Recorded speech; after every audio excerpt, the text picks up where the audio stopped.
Saudara-saudara sekalian, dunia kembali gempar, tapi kali ini bukan karena perang, bukan karena politik kotor, dan bukan karena gosip murahan selebriti. Pakai plastik atau pakai daun.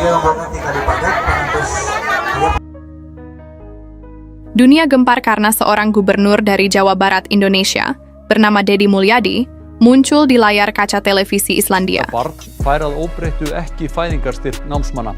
Bukan karena kontroversi, tapi karena gagasannya soal pendidikan karakter untuk anak-anak nakal, membuat dunia bertanya, siapa sebenarnya pemimpin ini? Dan yang lebih mengejutkan, media di Islandia mengangkat program ini sebagai harapan baru bagi dunia pendidikan yang krisis nilai dan moral. Banyak orang menyangka bahwa anak nakal adalah sampah masyarakat, dibuang, dijauhi, atau dipenjara. Tapi tidak di mata Deddy Mulyadi, beliau percaya, setiap anak nakal bukan dilahirkan jahat, tapi terbentuk oleh lingkungan yang salah dan orang dewasa yang lemah. Karena itu, program Gubernur Deddy bukan sekadar hukuman, bukan hanya ceramah, tapi sebuah proses penempaan karakter. Disinilah para siswa yang sulit diatur, yang biasa membuat onar di sekolah, justru diberi tanggung jawab, disiplin, bahkan dilibatkan dalam kegiatan sosial, mulai dari bersih-bersih desa, membantu warga, hingga pelatihan seni budaya. Tujuannya bukan mempermalukan, tapi mengembalikan jati diri anak Indonesia yang seharusnya beradab, tangguh, dan bermanfaat. Lalu kenapa media di Islandia tertarik? Karena program yang serupa juga sudah berjalan sukses di Islandia selama bertahun-tahun, negara kecil yang tenang di ujung utara bumi ini punya satu sistem khusus untuk menangani remaja bermasalah. Tempat itu bernama Laugarvatn, sebuah daerah yang terkenal dengan pusat pelatihan karakter remaja nakal. Di Laugarvatn, anak-anak nakal tidak dikurung atau dipermalukan. Mereka diajak hidup disiplin di alam, diajari kerja keras, dibina mental dan fisiknya. Mereka ditempa bukan hanya menjadi anak baik, tapi menjadi pemimpin masa depan. Ketika media di Islandia melihat program serupa lahir di Indonesia, mereka bilang, akhirnya dunia bergerak ke arah yang sama. Anak-anak yang dianggap masalah kini menjadi solusi. Namun sayangnya, di negeri sendiri, niat baik justru dihantam dari segala arah.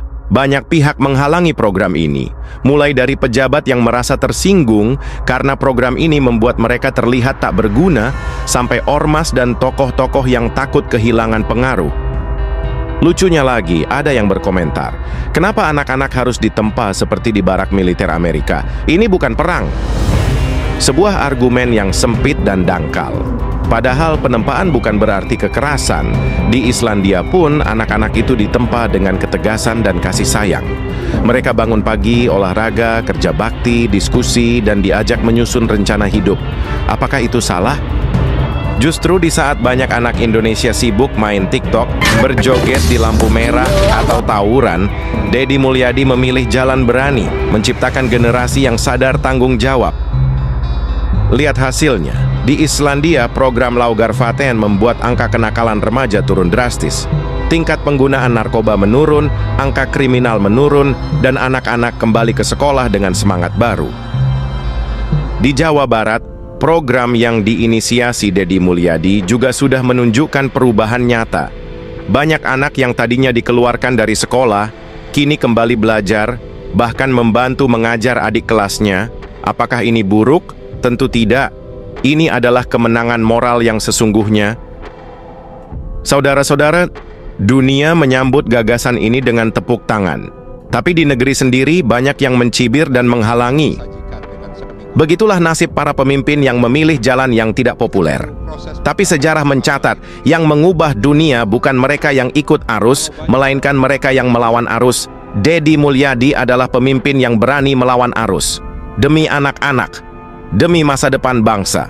Dan jika Islandia saja bisa menerima dan merayakan keberhasilan seperti ini, kenapa Indonesia justru mempersulitnya?